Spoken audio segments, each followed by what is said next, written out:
The 2-minute guide to gnoming around. Let's get started.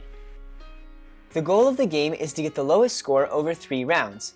Deal 9 cards to each player face down, which they will place in a 3x3 grid, and then they will flip up any 2 cards face up. Place the draw deck in the middle with 2 discard piles. On your turn, take each of the following actions in order.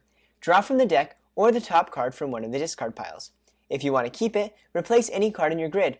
Discard either the card you drew or the card you replaced on top of either of the 2 discard piles. If a player discards a hazard on their turn, the other players get to flip over 1 card in their grid as long as it's not their last face-down card. Mulligan cards are wild, and their value can become any positive value needed to complete a set of 3 positive cards. When you replace a face-down card in your grid, first reveal it.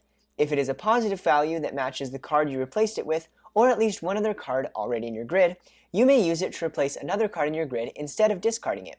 If the next card you replace follows these rules as well, you can keep doing this as many times as you'd like.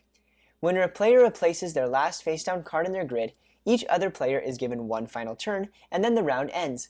Any remaining face-down cards are flipped face-up. Scores are tallied at the end of each of the 3 rounds.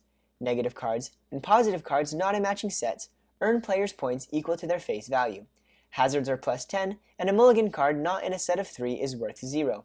Matching sets of 3 positive cards that appear in the same row or column earn the player negative points equal to the matching face value. For example, a set of 3 7 cards would score negative 7 points. The player who goes out first also gets a positive or negative 5 points, negative if they have the low score for the round, and positive if they are tied or have a higher score. After 3 rounds, the player with the lowest score wins. For more details and to learn the advanced rules, check out this video here. Thanks for watching.